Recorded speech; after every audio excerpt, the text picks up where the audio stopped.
40절부터 보겠습니다. 7장 40절부터 52절까지 보겠습니다. 다 같이 시작. 이 말씀을 들은 무리 중에서 어떤 사람은 이 사람이 참으로 그 선지자라 하며 어떤 사람은 그리스도라 하며 어떤 이들은 그리스도가 어찌 갈릴리에서 나오겠느냐. 성경에 이르기를 그리스도는 다윗의 씨로 또 다윗이 살던 마을 베들레헴에서 나오리라 하지 아니하였느냐 하며 예수로 말미암아 무리 중에서 쟁론이 되니 그 중에는 그를 잡고자 하는 자들도 있으나 손을 대는 자가 없었더라. 아랫사람들이 대제사장들과 바리새인들에게로 오니 그들이 묻되 어찌하여 잡아오지 아니하였느냐. 아래 사람들이 대답하되 그 사람이 말하는 것처럼 말한 사람은 이때까지 없었나이다 하니 바리새인들이 대답하되 너희도 미혹되었느냐. 당국자들이나 바리새인 중에 그를 믿는 자가 있느냐. 율법을 알지 못하는 이 무리는 저주를 받은 자로다. 그 중에 한 사람 곧 전에 예수께 왔던 니고데모가 그들에게 말하되 우리 율법은 사람의 말을 듣고 그 행한 것을 알기 전에 심판하느냐. 그들이 대답하여 이르되 너도 갈릴리에서 왔느냐. 찾아보라. 갈릴리에서는 선지자가 나지 못하느니라 하였더라. 아멘. 오늘 외모를 보지 말라 이런 제목으로 말씀을 나누겠습니다. 이제 40절 41절 다시 읽겠습니다. 이 말씀을 들은 무리 중에서 어떤 사람은 이 사람이 참으로 그 선지자라 하며 어떤 사람은 그리스도라 하며 어떤 이들은 그리스도가 어찌 갈릴리에서 나오겠느냐. 예수님에 대한 사람들의 반응은 항상 둘로 나뉘어졌습니다. 예수님뿐 아니라 대부분의 사람들에 대한 사람들의 평가도 그렇게 두 갈래로 나뉘어지겠죠. 예수님은 가는 곳마다 쟁론을 일으키신 분이었습니다. 우리 크리스찬들도 우리가 가는 곳에는 항상 평화만 있지는 않습니다. 내가 너에게 화평을 주러 온 것이 아니라 검을 주러 왔다. 내가 온 것은 사람이 그 가까운 사람과 불화하게 하려 함이니 아들이 아버지와 불화하게 하고 딸이 엄마와 불화하게 하고 며느리가 시어미와 불화하게 함이라. 그것이 이제 예수 그리스도에 대한 신앙 때문에 그런 일이 가정에서도 일어난다. 이제 그런 얘기겠죠. 그러니까 예수님이 이 세상에 오심으로 가는 곳마다 쟁론이 일어나고 믿는 자와 믿지 않는 자가 이제 나뉘어지게 되는 것입니다. 어떤 사람들은 이 사람이 그 선지자 아니냐. 신명기 18장에 모세가 예언한 그 선지자가 아니냐. 또 어떤 사람은 그리스도가 아니냐. 또 그렇게 말하고. 근데 또 어떤 이제 부정적인 사람들은 그리스도가 어떻게 갈릴리에서 날 수 있느냐 그렇게 말합니다. 이 갈릴리에서는 그리스도는커녕 선지자도 날 수가 없는 곳이다. 거기서는 어떤 선한 것도 나올 수가 없는 곳인데 어떻게 그 메시아가 갈릴리 출신일 수가 있느냐 그렇게 말합니다. 사람이 가지는 가장 천박한 편견이 뭘까요? 그것은 사람을 외모로 보고 판단하는 것입니다. 인종, 흑인종이냐, 백인종이냐 이런 인종으로 사람의 우열을 판단하고 또 어떤 민족이냐, 어느 나라 사람이냐, 어느 지역 사람이냐, 어느 집안 사람이냐 그런 외적인 요소를 가지고 사람을 판단하는 그런 것들. 그때 이게 우리 모두에게도 다 깊이 뿌리 내리고 있습니다. 우리나라 이 조그만 땅덩어리에서도 그렇잖아요. 어느 지역 사람들은 다 별로 안 좋다 이런 식의 편견. 그 다 잘못된 거거든요. 근데 그런 것들이 많이 있죠. 선지자가 10명이 나왔어요. 그 중에 9명이 유대 출신이고 1명이 갈릴리 출신이라 쳐요. 그렇다고 해서 그리스도가 갈릴리에서 나오지 말라는 법은 없는 것입니다. 그렇죠? 그리스도는 갈릴리에서 나올 수 없고 나와서는 안 된다. 이거야말로 정말 잘못된 편견이죠. 세상을 움직일 인재가 저 남해안의 작은 섬마을에서 나올 수 있는 것입니다. 마국간에서 태어난 아기가 인류의 구원을 이룰지 누가 알았겠습니까?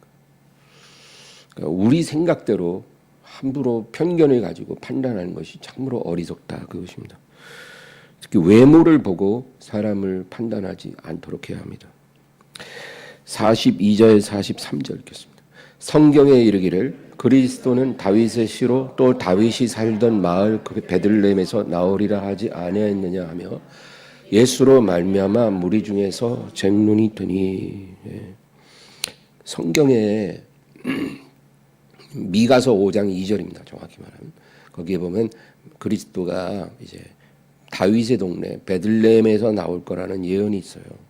그래서 사람들은 당연히 그리스도는 유대 베들레헴에서 태어나야 할 것이다.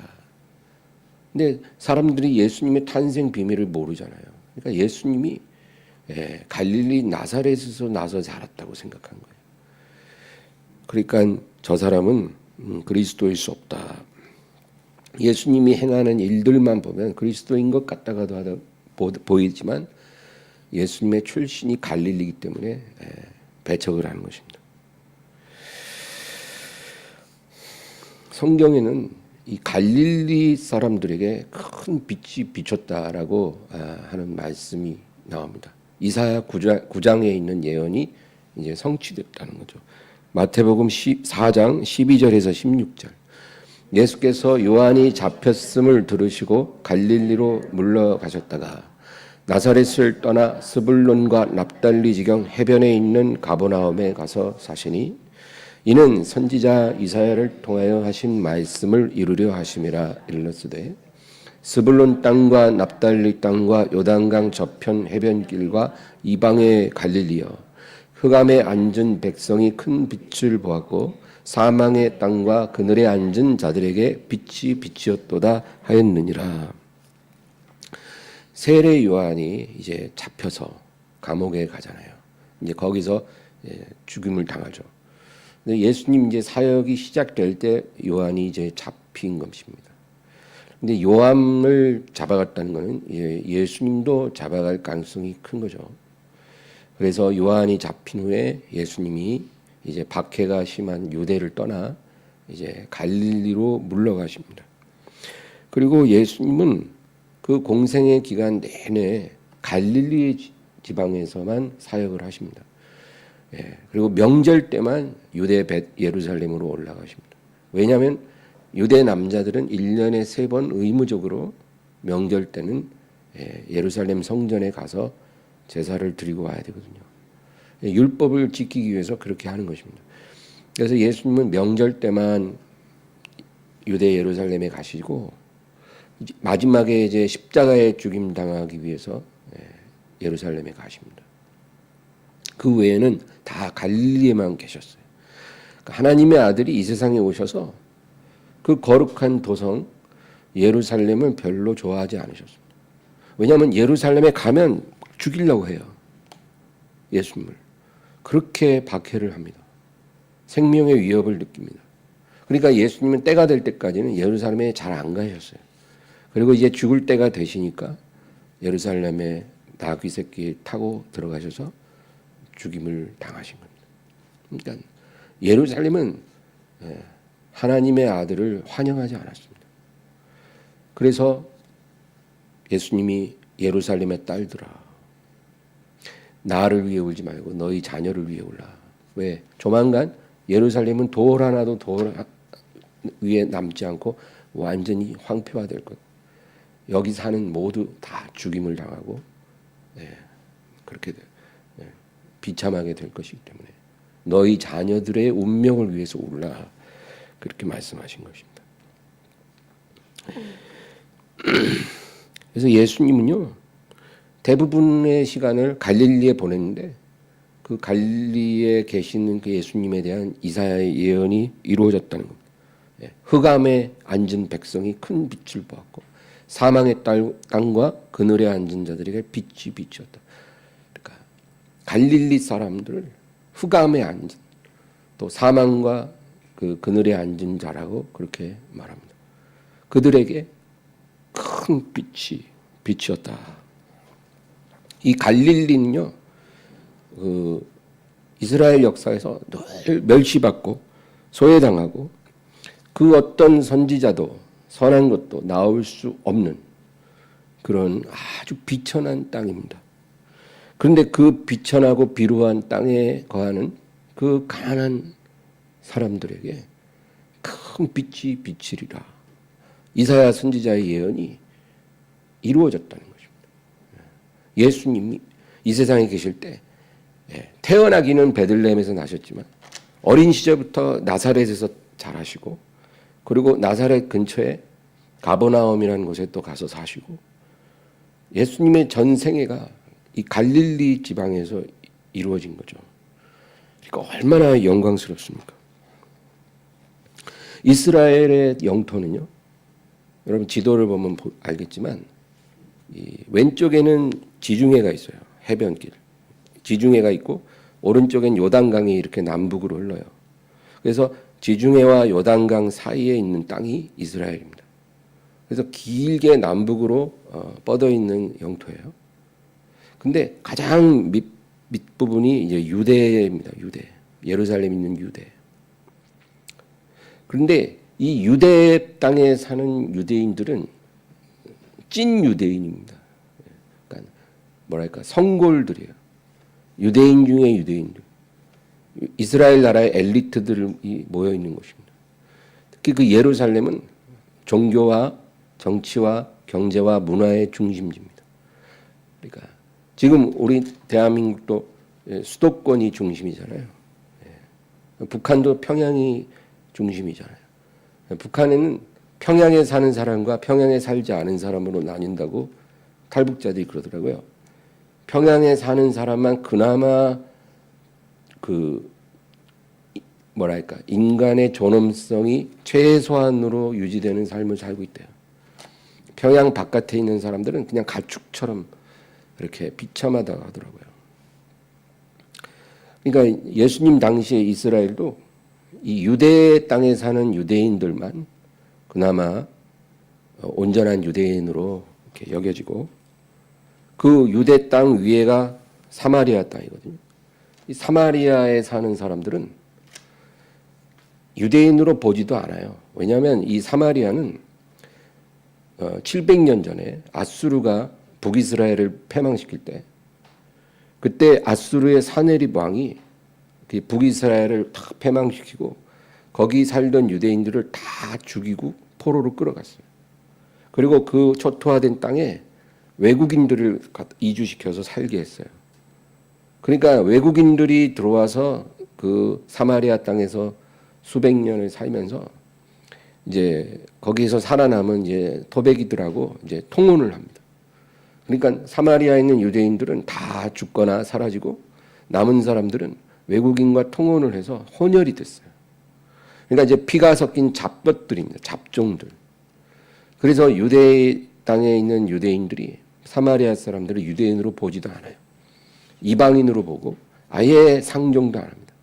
저런 잡것들하고는 상종을 하면 안 된다. 그래갖고 아예 상종을 안 해요. 그래서 수가성 여인이 예수님에게 왜 당신이 나에게 물을 달랍니까? 그렇게 말을 할 정도예요. 근데 그 사마리아보다 더 위에 있는 곳이 갈릴리 지방이잖아요. 이 갈릴리 지방에는 유대인들이 살고는 있는데 이 유대에 있는 유대인하고 갈릴리에 있는 유대인은 그 클래스가 틀립니다. 그러니까 유대에 있는 유대인들은 찐 유대인이고 갈릴리에 있는 유대인들은 상것들이에요.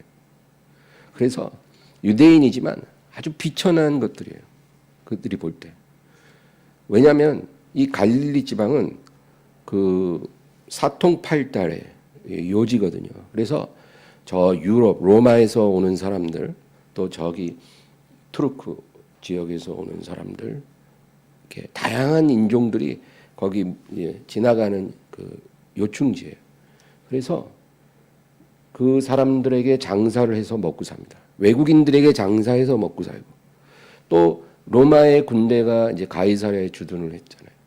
그 로마 군인들에게 물건 팔고, 여자들은 매춘도 하고, 뭐 그런 식으로 살고 있는 거예요. 그러니까 예루살렘에 있는 유대인들은, 이 갈릴리 사람들은 상놈들이에요. 사마리아인들은 잡놈들이고 갈릴리 사람은 상놈들이에요. 그래서 이제 아주 밑으로 보는 거예요. 이 갈릴리에서 어찌 선한 것이 나겠느냐.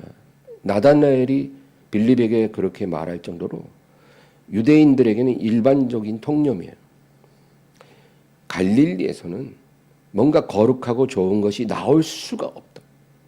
그렇게 다들 알고 있는데, 예수님이 갈릴리 출신이라니까 그거 하나만으로도 예수님을 믿기가 어려운 거예요. 유대에 살고 있는 찐 유대인들이, 엘리트들이 갈릴리 목수 출신의 그 예수라는 사람을 메시아로 영접한다는 것은 그건 일어날 수 없는 일이죠. 그러니까 예수님이 무슨 말을 하나, 어떤 행동을 하나, 그런 건 볼 필요도 없는 거예요. 그 상황이 그렇다는 거죠. 근데 웬일인지 웬 은혜인지 이 약속된 그리스도가 이 세상에 오셔서 나사렛 예수라고 불렸어요. 갈릴리 나사렛 예수, 나사렛의 예수, 이렇게 불리시고 대부분의 시간을 갈릴리에서 보내셨다는 것입니다. 오직 죽을 때만 예루살렘에 가서 죽임을 당하시고, 또 명절 때만 예루살렘에 가신 거예요. 그러니까 여러분, 예수님은요 이 세상에 오셔서요 출생부터 사망까지 철저히 마이너 인생을 사셨어요. 한 번도 어떤 그럴듯한 스펙을 가져본 적도 없고, 어떤 주류 사회에 들어갔던 적도 없으셔요. 철저하게 예수님은 그렇게 낮은 곳에만 계셨다는 것이죠. 우리 사회에도 금수저, 흙수저 이런 말들을 하지 않습니까? 여러분, 이 금수저가 뭐예요? 태어날 때 금수저 물고 태어났다는 거예요. 그러니까 아예 태어날 때부터 남들보다 훨씬 더 우월한 곳에서 출발을 하는 거예요, 인생을. 그래서 아빠 찬스, 엄마 찬스 무한대로 쓰고 남들보다 훨씬 좋은 환경에서 삽니다. 남보다 우월한 환경, 우월한 심지어 유전자까지 받아요. 그렇잖아요. 부모가 다 대학 교수, 의사면 그 자녀가 서울대 갈 확률이 뭐 7배 정도 더 높다 그래요. 그 유전자 문제이기도 하겠죠. 환경도 좋아야 되지만 유전자도 있습니다. 그러니까 이렇게 날 때부터 좋은 조건을 가진 사람들입니다. 그런데 흙수저는 뭡니까? 아무것도 없이 태어나서 그냥 흙바닥을 기면서 인생을 시작하는 사람들이에요. 어떤 유리한 기반도 없고 아빠 찬스, 엄마 찬스 전혀 없고 그냥 인생을 아주 최하 밑바닥부터 시작을 해야 되는 사람들이에요. 그러니까 출발선이 금수저들하고는 완전히 다른 거죠. 돈이 너무 없기 때문에 빚 없이 사는 건 거의 불가능하고 일평생 빚 갚다가 다 시간을 보낼 정도예요. 삶의 무게가 너무 무거운 사람들입니다. 여러분 무슨 수저를 물고 계세요? 목사도 그래요. 목사도. 제 친구 목사들을 보면 아버지가 목회를 크게 하신 그 아들 목사는요, 그 목회 분야에서 금수저들이에요. 장인어른이 또 그런 분이라든지 뭔가 그런 사람들은 출발부터 달라요. 저같이 우리 아버지 원불교 믿다가 돌아가시기 전에 구원받으시고 우리 어머니는 지금도 이명웅만 그렇게 좋아하고 계시고 뭐 누가 저를 위해 기도하겠습니까? 부모의 기도가 없어요 저는. 뭐 이런 목사가 이제 흑수저입니다. 흑수저. 개척하면은 그냥 아예 성도 0에서 시작해요. 0에서. 그러니까 근데 뭐 목사만 그런 게 아니라 우리 인생이 그렇다는 거예요. 다.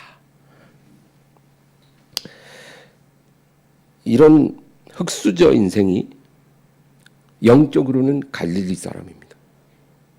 유대인이 아니고 갈릴리 유대인입니다. 그러니까 일평생 비천한 곳에서 살고 사람들에게 멸시당하고 낮춰짐을 당하고 그렇게 살다 가야 되는 운명이에요. 이런 갈릴리 사람에게 큰 빛이 비치는 날이 오리라.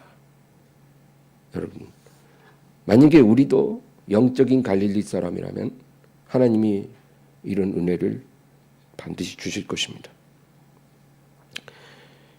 그들은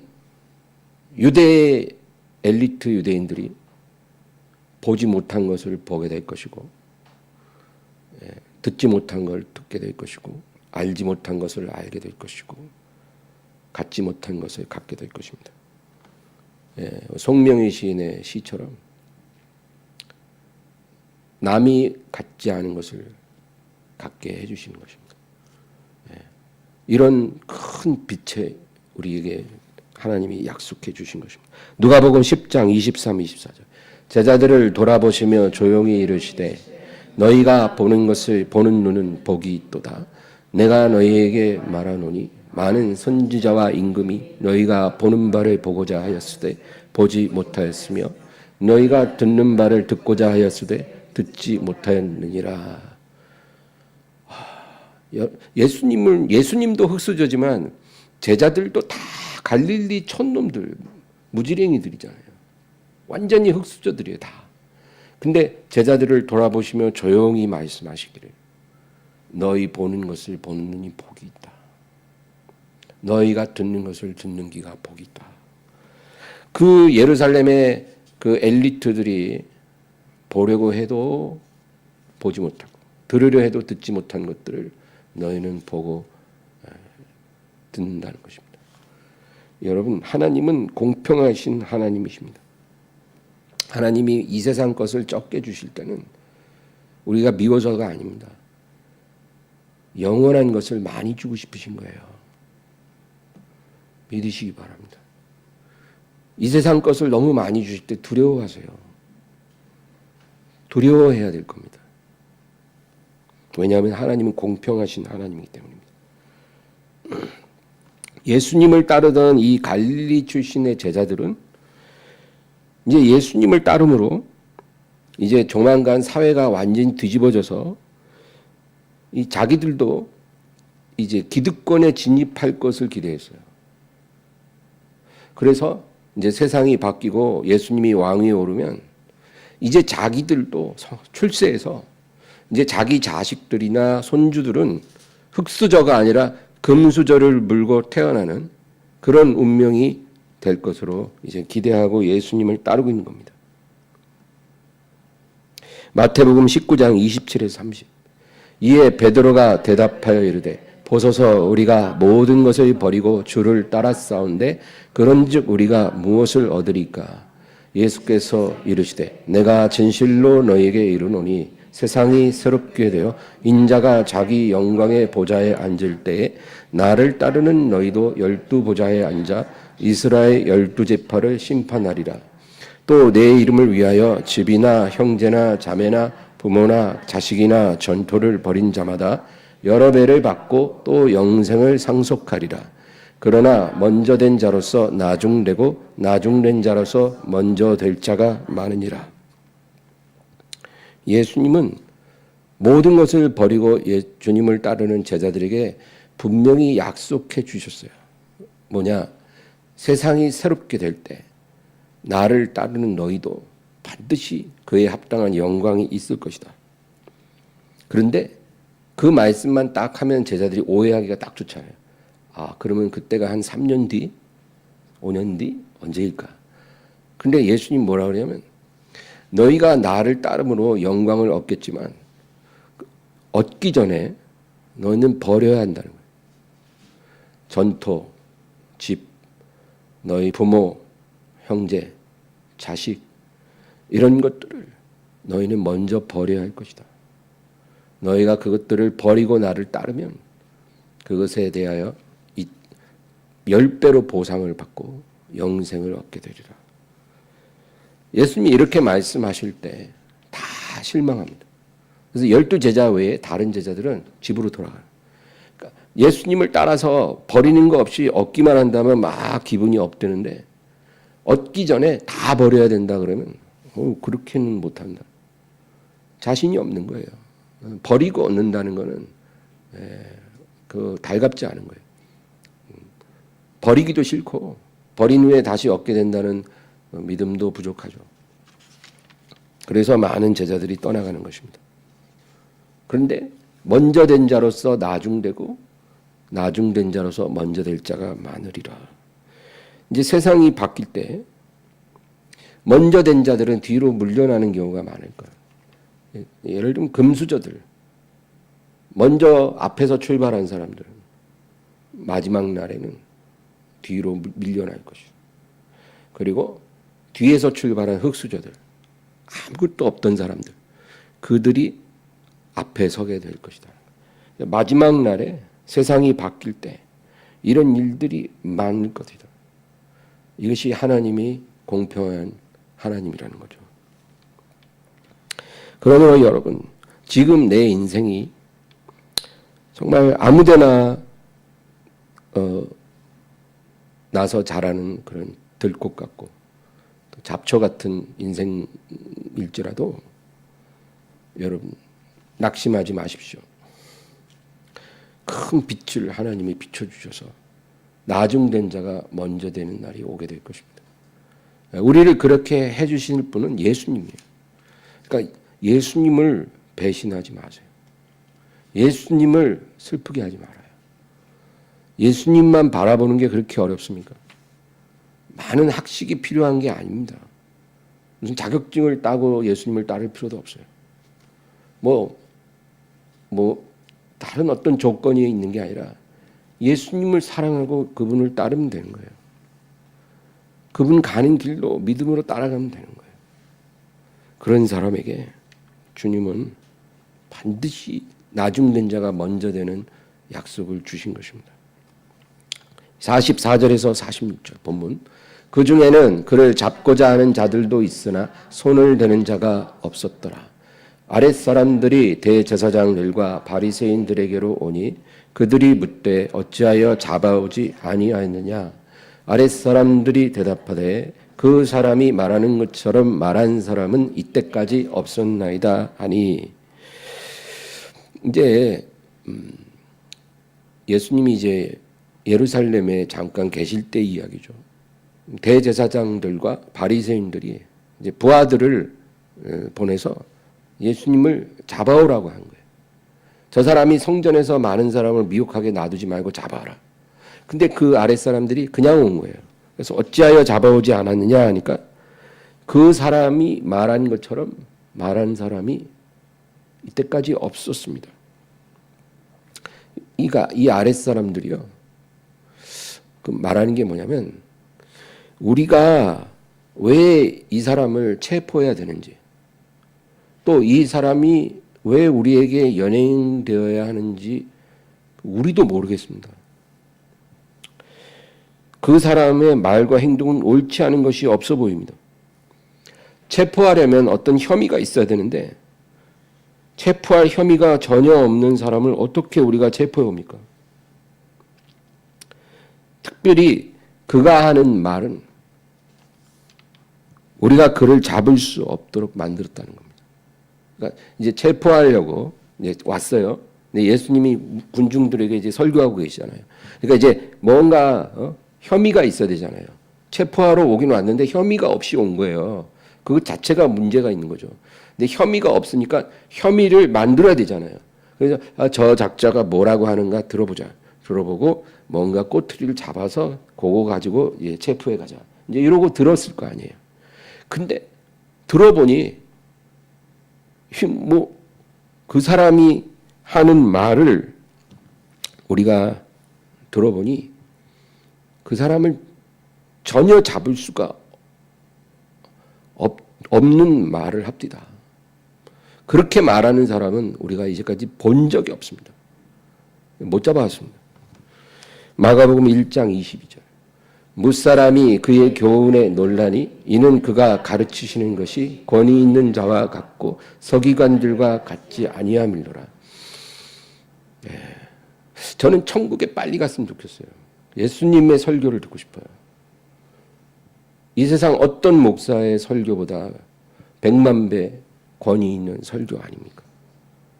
우리가 천국 가면 천국 예배에서는 예수님이 설교하지 않겠습니까? 어쩌다 이제 예수님이 조금 바쁘실 때는 이제 바울 사도가 설교하시고 또 베드로가 설교하시고 또 저기 모세가 또 나와서 한마디 하시고 뭐 이러시겠죠. 천국 빨리 가고 싶어요. 누가복음 4장 32절. 그들이 그 가르치심에 놀라니 이는 그 말씀이 권위가 있음이로라. 정말 예수님은요 행하시는 표적도 너무나 놀랍지만 그 설교도 정말 너무나 놀라웠다는 거예요. 사람들이 놀랐습니다. 왜 놀랐냐면 그 말씀에 권위가 있더라는 거예요. 권위. 이것은 인간이 인위적으로 연출할 수 없고 만들어낼 수 없는 노력해서 되어지지 않는 그 하늘에서 임하는 권위가 예수님의 말씀 속에 있더라는 거죠. 그러니까 그 말씀 듣고도 예수님을 용기 있게 체포할 수 있는 사람은 없다는 겁니다. 그러니까 이제 오늘 본문 47에서 49. 바리새인들이 대답하되 너희도 미혹되었느냐? 당국자들이나 바리새인 중에 그를 믿는 자가 있느냐? 율법을 알지 못하는 이 무리는 저주를 받은 자로다. 너희가 미혹되었구나. 당국자들이나 바리새인, 찐 유대인들 중에 엘리트들 중에 그 예수를 믿는 사람이 있느냐? 아무도 없다. 율법을 모르는 이 무리는 저주를 받았다. 그렇게 독서를 퍼붓습니다. 그러니까 이게 무슨 말이냐면 너희가 하나님 말씀을 모르기 때문에 그 이단적 가르침을 전하는 그 예수라는 사람에게 미혹이 된 거라는 거예요. 여러분, 정말 이런 일들이 역사 속에 종종 일어나요. 거짓이 진리에게 거짓이라고 말합니다. 거짓이 진리를 정죄하고 판단하고 그 진리가 거짓이라고 박해합니다. 지금 이런 상황이에요. 16세기, 17세기에 종교개혁이 일어났잖아요. 그 종교개혁이 일어났을 때 로마 가톨릭 교회가 저 종교개혁자들을 어마어마하게 박해했습니다. 오직 성경으로, 오직 은혜로, 오직 믿음으로 그 종교개혁을 일으켰는데 그거를 이단이라고 정죄하고 박해했습니다. 그래서 많은 종교개혁 지도자들이 화형당하거나 참수당했습니다. 누구에게? 교회에 의해. 캐톨릭 교회가 수만 명의 신실한 크리스천들을 살해했습니다.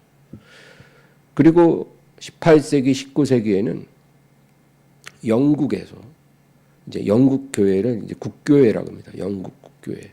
그러니까 로마 가톨릭이 아니고 이제 스페인이나 이태리나 이런 데는 이제 캐톨릭이 이제 국가 교회지만 영국은 국교회였습니다.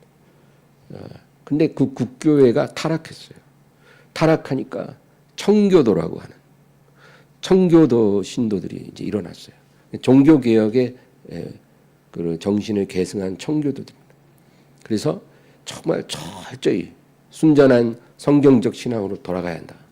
이렇게 외치고 믿는 자들입니다. 이 국교회가 청교도들을 이제 핍박해서 수천 명을 살해했습니다. 그러니까 거짓이 진리를 핍박해서 그런 일들이 일어났어요. 그래서 청교도들이 신앙의 박해를 피해서 배를 타고 대서양을 건너 신대륙으로 갔던 거예요. 역사 속에 이런 일들이 있었던 것처럼 예수님도 그 당시에 유대교 지도자들이 예수님을 이단으로 탁 몰아세우고 예수님을 믿는 자들을 다 이단에 미혹됐다고 그렇게 했습니다. 50절에서 52절 그 중에 한 사람 곧 전에 예수께 왔던 니고데모와 그들에게 말하되 우리 율법은 사람의 말을 듣고 그 행한 것을 알기 전에 심판하느냐. 그들이 대답하여 이르되 너도 갈릴리에서 왔느냐. 찾아보라. 갈릴리에서는 선지자가 나지 못하느니라 하였더라.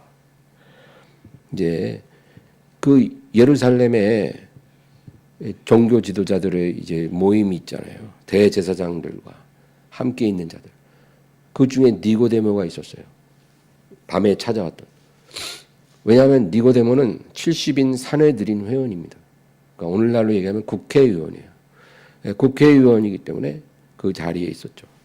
근데 이 니고데모는 그 가운데에서 유일하게 예수님을 마음으로 믿고 있었어요.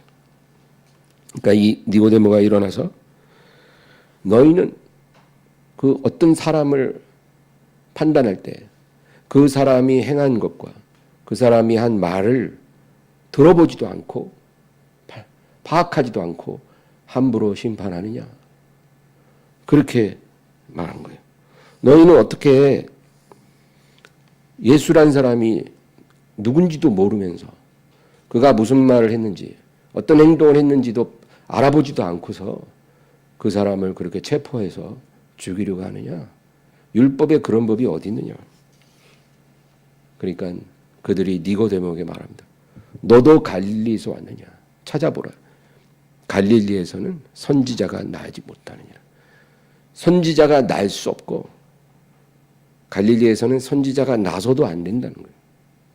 그러니까 이들이 예수님을 박해하는 이유가 무슨 혐의가 있는 게 아니라 그가 갈릴리에서 온 사람이기 때문에 그렇게 미워하고 박해하는 거예요. 갈릴리에서는 선지자가 나서는 안 되는 거예요. 뭐 결론 다 정해놓고 이렇게 짜맞추는 거 있잖아요. 그런 거예요. 선지자가 나서는 안 되는데 그리스도가 어떻게 날 수 있냐. 그래서는 안 되는 거야. 뭐 저 사람이 그리스도인지 아닌지가 중요한 게 아니라 갈릴리에서는 그리스도가 나서는 안 된다는 거예요. 여러분 오늘 말씀의 주제가 외모를 보지 말라. 이런 게 바로 사람의 외모만 보고 그 사람을 판단하는 것입니다. 외모가 뭘까요? 사람을 표면적으로 볼 때 보여지는 것들입니다. 우리가 어떤 사람을 표면적으로만 볼 때 볼 수 있는 것들, 거기서 얻어지는 것들, 정보들, 그게 외모예요. 그러니까 요즘 말로 스펙이라고 그러죠. 우리가 어떤 사람을 볼 때 그 보여지는 용모, 뭐 용모가 아주 뭐 아름다운 사람도 있고 그렇지 않을 수도 있죠. 또 학벌, 이 사람이 어느 학교를 나왔고, 그죠? 어떤 자격증을 가지고 있다. 또 경력, 어떤 회사에서 몇 년을 일했고, 어떤 직책에 있었고, 어디서 무슨 상을 받았고, 이런 경력. 뭐 심지어는 뭐 누구 아들인가, 어느 집안 사람인가. 우리나라 예전에 조선시대는 그런 게 심했죠. 지금도 뭐 알게 모르게 그런 게 작용할 수밖에 없죠. 예, 그렇잖아요. 예. 우리 아버지가 아주 대단한 사람이면 제가 취업 못하고 있으면 우리 아버지가 어디다 전화 한 통해서 부탁하면 되지 않겠어요? 예. 겉으로는 공정하게 서류 접수시키고 전형을 하지만 그러나 아빠 찬스, 엄마 찬스는 확실히 존재하는 거죠. 그래서 이런 것이 외모입니다. 스펙이라고 그러죠. 스펙이 좋으면 괜찮은 사람으로 보고 스펙이 안 좋으면 별 볼 일 없는 사람으로 보는 것입니다. 이것이 잘못됐다는 것입니다. 사람의 외모에 혹하면 판단력이 흐려집니다. 그래서 우리가 우리 눈을 바꿔야 돼요. 세상이 가진 사람의 눈을 빼버리고 하나님의 눈을 우리에게 이식해야 합니다.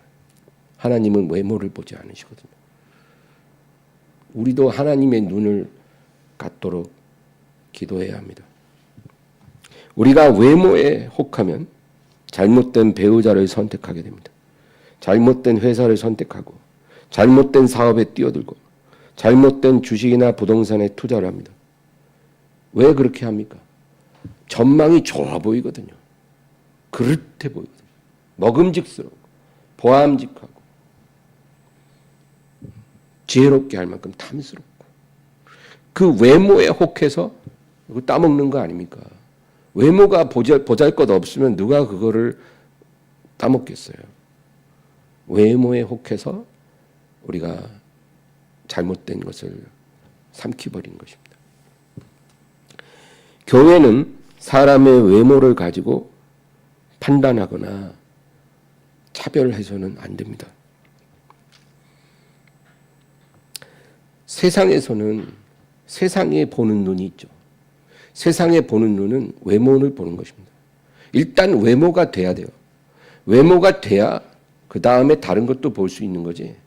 외모가 안 되면 세상에서는 그냥 아웃이에요. 근데 교회도 그러면 안 되겠죠. 교회는 사람을 외모부터 보는 그런 잘못된 눈을 바꿔야 합니다. 야고보서 2장 1절에서 5절. 내 형제들아 영광의 주 곧 우리 주 예수 그리스도에 대한 믿음을 너희가 가졌으니 사람을 차별하여 대하지 말라. 만일 너희 회당에 금가락지를 끼고 아름다운 옷을 입은 사람이 들어오고 또 남루한 옷을 입은 가난한 사람이 들어올 때에 너희가 아름다운 옷을 입은 자를 눈여겨보고 말하되 여기 좋은 자리에 앉으소서 하고 또 가난한 자에게 말하되 너는 거기 서 있든지 내 발등상 아래에 앉으라 하면 너희끼리 서로 차별하며 악한 생각으로 판단하는 자가 되는 것이 아니냐. 내 사랑하는 형제들아 들을지어다. 하나님이 세상에서 가난한 자를 택하사 믿음에 부요하게 하시고 또 자기를 사랑하는 자들에게 약속하신 나라를 상속으로 받게 하지 아니하셨느냐. 아멘. 하나님이 이 세상에서 외모가 초라한 가난한 자를 택하셨다는 거예요. 예, 어찌 보면 불공평할 수 있지만 이것이 하나님의 공평하심이에요. 세상에서 많은 것을 가진 사람이 아니라 세상에서 가진 것이 아무것도 없는 사람들, 외모가 극히 초라한 사람들을 택하사 무엇에 부여하게 하셔요? 믿음에 부여하게 하십니다. 이게 복음이에요. 여러분, 하나님이 가난한 사람을 불러서 부자 되게 해준다. 하나님이 낮은 자를 불러서 성공하게 해주신다. 이렇게 말하는 거는요, 그거는 너무나 듣기 좋은 말이지만 성경에서는 그렇게 약속하신 적이 없어요. 하나님은 뭐라 그러시냐면 세상에서 아무것도 없는 자들을 택하사 믿음에 부여하게 하시리라. 그것입니다. 그리고 자기를 사랑하는 자들에게 약속의 나라를 상속으로 받게 하시리라. 엄청난 특권이에요. 믿음에 부여하게 하시고 이 세상에서, 그리고 이제 마지막 때에 우리가 약속의 나라를 상속받게 해주신다는 겁니다. 이게 중요하지 않습니까? 그러므로 교회에 외모가 초라한 사람이 왔을 때 그 외모만 보고 그 사람을 하대하거나 차별하면 안 된다. 또 외모가 훌륭하다고 해서 교회에서 우대해주고 그거 절대 안 된다. 세상은 그렇게 하지만 교회는 그러면 안 된다는 거예요. 고린도전서 1장 26에서 29절. 형제들아 너희를 부르심을 보라.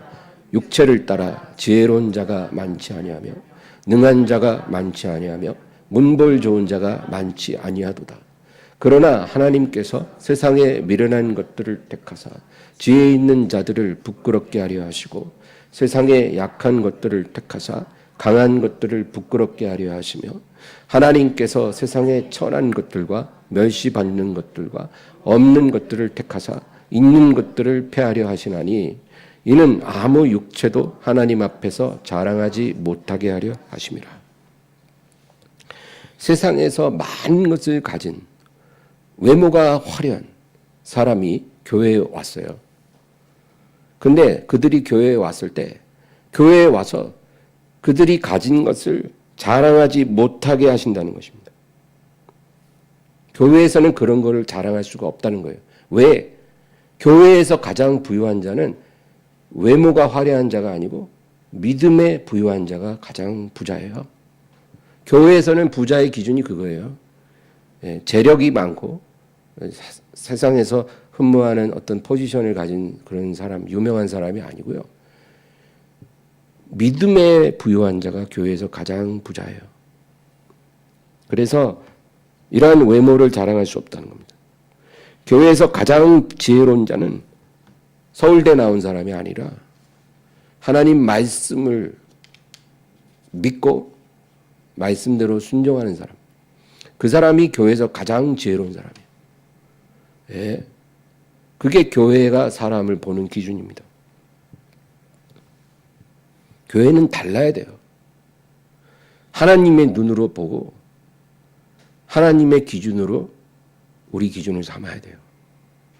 만약 교회가 그것이 없다면 그것은 주님을 부끄럽게 하는 교회입니다. 로마서 16장에는 이제 바울이 마지막 장이에요. 로마서 16장 마지막 장에 바울이 이제 문안 인사를 해요. 근데 이 바울이 어디 있냐면 고린도에 머물고 있었어요. 고린도에 가이오라는 사람, 굉장히 재력이 있는 사람의 집에 바울이 머물고 있었어요. 그러면서 이제 로마에 있는 성도들에게 편지를 씁니다.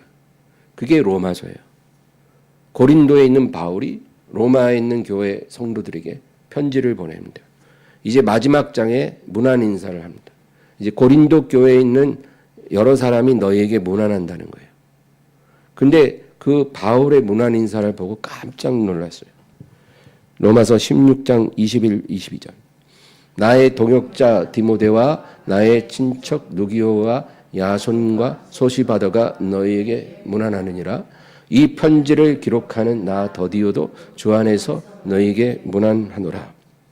여기 보면 이 바울이 직접 쓴 게 아니고요. 그 더디오라고 하는 사람을 통해서 대피를 하고 있는 거예요. 근데 이 더디오라는 말은요. 셋이라는 뜻입니다. 셋. 쓰리. 셋. 근데 사람 이름을 이렇게 지을 때는 그 사람이 노예라는 뜻이에요. 노예, 그때는 신분사회잖아요. 주인이 노예를 소유합니다. 그래서 노예를 마음대로 할 수 있어요. 심지어는 때려서 죽일 수도 있어요. 자기 소유물이기 때문에. 그러니까 노예의 이름을 이렇게 일반적인 이름으로 짓지 않고 이렇게 부르기 편하게 짓는데 하나, 둘, 셋, 넷 이렇게 많이 지었대요. 왜? 그 집안에서 책임 맡은 이게 서열대로 제일 중요한 노예는 하나, 뭐 두 번째, 둘, 셋, 넷 이런 식으로 노예 이름을 지었는데 부르기 쉽게. 이 노예는요. 어떤 일을 해도 자기가 일한 티를 내면 안 되게 돼 있어요. 더군다나 이 바울이 로마 교회에 편지를 보내서 자기가 배운 게 있어가지고 대피를 했을지라도 대피라는 노예의 이름이 편지에 들어가서는 안 되는 거예요. 통념상.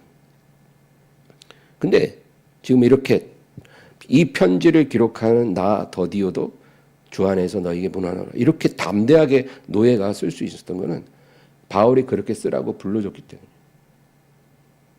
너 이름 넣어라. 내 동역자 디모데, 누기오, 야손, 소시바더 다음에 이 일을 수고하는 너 더디오도 네 이름 이렇게 넣어. 문안하노라. 감히 노예가 그렇게 하는 거예요. 고린도 교회에 있는 더디오가 로마 교회에 그렇게 글을 썼어요. 그 다음 23절. 나와 온 교회를 돌보아주는 가이오도 너희에게 문안하고 이 성의 재무관 에라스도와 형제 구아도도 너희에게 문안하느니라. 이 나와 온 교회를 돌봐주는 가이오라는 사람은 고린도시에 가장 재력 있는 사람이에요. 이 사람이 바울을 통해서 구원을 받고 이제 그 교회를 자기가 다 서포트하는 거죠. 장소도 제공하고 모든 물질적인 것. 그리고 바울이 또 머물도록 자기 집을 내어주기도 하고. 이런 재력 있는 사람이 가이오예요. 근데 이 가이오 집주인 제력가의 이름이 편지 대피라는 노예보다도 뒤에 나와요. 이름이. 요즘 우리의 통념으로도 이해하기 어렵죠. 가이오가 뒤에 나오고 이 성의 재무관 에라스도 고린도시의 고위 공직자예요. 고위 공직자 에라스도가 지금 예수님을 믿고 성도가 됐거든요. 그 다음에 이름 나오고 그 다음에 형제 구아도 너희에게 문안하는. 구아도는 넷이란 뜻이에요. 아까 더디오가 셋이라 그랬죠. 구아도는 넷이에요. 그러니까 이 사람도 노예란 뜻이에요. 근데 자기 이름도 못 쓰고 넷이라는 노예 이름을 쓰는 구아도가 너희에게 문안한다. 재력가와 고위 공무원과 이어서 나란히 노예 구아도의 이름도 나와요. 신분에 그런 차별이 없어요. 그냥 고린도 교회의 교인으로서 한 형제예요. 그래서 그것을 바울이 그렇게 일부러 강조를 하는 거예요. 신분 차이 없이 우리가 너에게 문안한다. 너희도 이렇게 해야 된다. 그 말이겠죠. 이게 교회의 모습입니다. 그래서 아까 야고보서 2장에 금가락지를 끼고 좋은 옷을 입은 사람이 교회에 온다고 너희가 여기 앉으라고 특별 대우를 해준다면 너희가 그렇게 사람을 대하는 것이 악한 마음으로 차별하는 것이 아니냐. 그래서는 안 된다.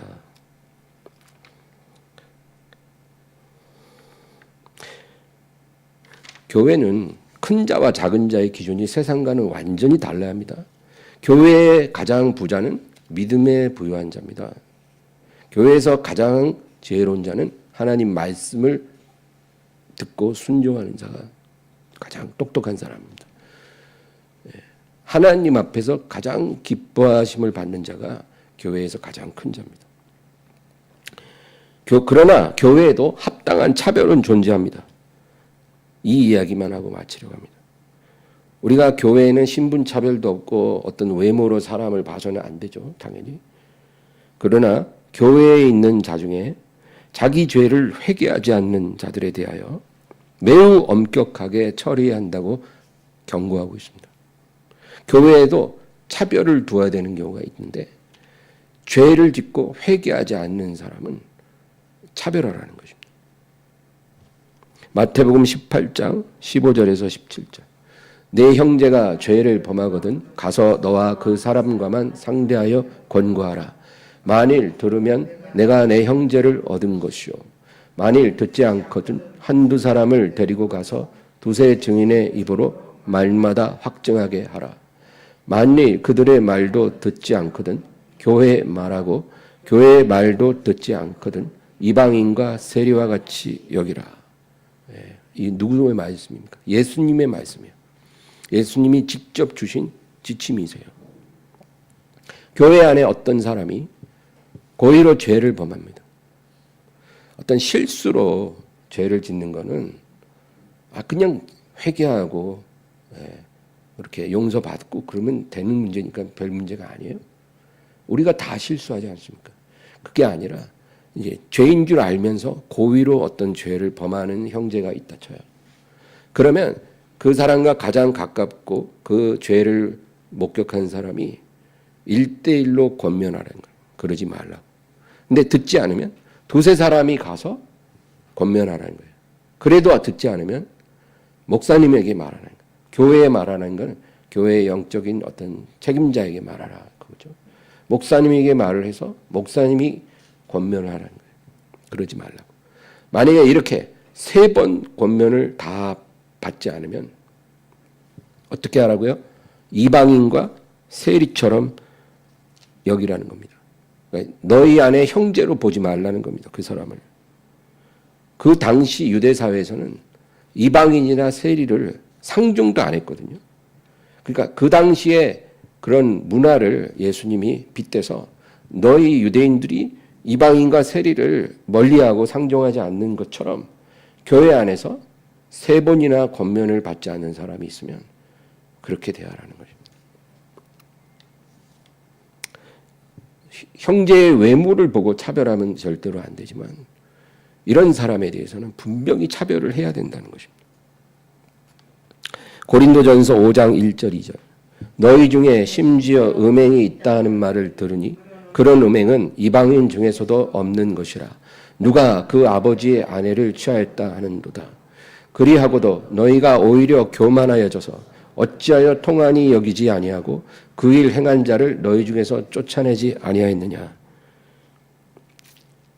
교회 안에 어떤 사람이 아주 은밀하게 어떤 음행의 죄를 지었어요. 아무도 몰라요. 그러면 이 사람은 하나님과 자기 사이에서 그것을 회개해야 되죠. 만약에 회개하지 않고 그렇게 살면은 하나님이 그 사람을 징계하십니다. 그런데 여기서 말하는 것은 교회 안에 어떤 사람이 음행의 죄를 저질렀어요. 물론 고의로 했겠죠. 그렇게 했는데 누군가 그것이 알려졌어요. 교회에 알려지고 그래서 교회에서 권면을 했겠죠. 1대1로 권면하고 두세 사람이 권면하고 목사님도 권면하고 책망을 하는데 듣지 않고 받지 않으면 어떻게 하라고요? 너희 중에서 그 사람을 내어 쫓으라는 것입니다. 근데 여기서 뭐라 그러냐면 너희가 오히려 교만하여져서 어찌하여 통한이 여기지 않느냐. 그렇게 바울 사도가 말합니다. 고린도 교회인들이 그 교회 안에 음행하고도 회개하지 않는 사람을 알면서도 그냥 내버려 두는 거예요. 싸우기 싫으니까. 아휴, 뭐 어쩌겠어. 자기가 고쳐야지. 우리가 뭐라고 할 수가 있나.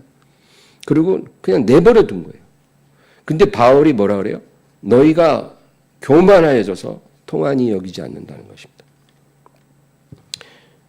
우리가 교회 안에서 어떤 죄를 보고도 묵인하거나 대수롭지 않게 여긴다는 것은 그것은 사랑이 아닙니다. 그거는 교만의 죄를 짓는 것입니다. 하나님이 죄라고 하시는데 우리는 죄가 아닌 것처럼 그냥 묵인하잖아요. 그 교만입니다. 하나님이 미워하는데 우리는 안 미워해요. 하나님이 슬퍼하는데 우리는 안 슬퍼요. 하나님이 노여워하시는데 우리는 노하지 않아요. 그게 교만이에요. 하나님과 마음을 같이 하지 않는 것. 하나님이 기뻐할 때 같이 기뻐하고 하나님이 슬퍼할 때 같이 슬퍼하고 하나님이 노여워할 때 같이 노여워야 되잖아요. 우리가 그래야 되지 않아요? 예수님이 주님이시니까 우린 주님을 따르는 종들이잖아요. 당연히 주님과 마음을 같이 해야 되잖아요. 근데 주인과 따로 놀아요. 주인은 미워하는데 우리는 안 미워. 주인은 싫어하는데 우리는 안 싫어. 주인은 죄라고 하는데 우리는 뭐 아무렇지도 않아요. 이게 교만입니다. 너희가 교만하여져서 어찌하여 통한이 여기지 아니하고 그 일 행한 자를 너희 중에서 쫓아내지 아니하냐. 지금 교회가 누구 겁니까? 교회 주인이 누구예요? 예수님이죠. 교회는 예수님의 몸이에요. 몸. 머리 대신 예수님을 바치는 몸입니다. 교회의 주인은 예수님이잖아요. 그러면 주인 대신 예수님의 기준으로 우리가 받들어야죠. 마치 우리가 주인인 것 마냥. 주인이 싫어하는데 우리는 안 싫어. 주인이 저거 처리해라 했는데 우리는 괜찮다고 처리 안 해. 그게 교만이 아니면 뭡니까? 이런 교회들이 너무 많죠. 주인의 마음과 따로 노는 교회들이 있다는 것이죠. 그러지 말라는 것입니다. 이런 문제는 오늘날의 문제가 아니라 초대교회부터 지금까지 있었던 문제라는 거예요.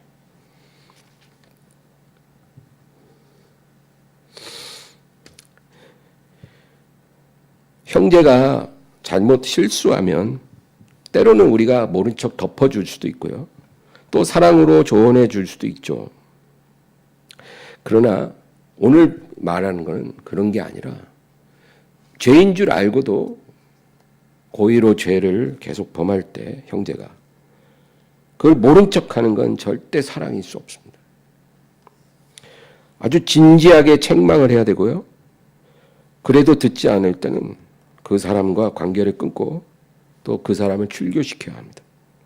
고린도전서 그 밑에 5장 9절에서 11절.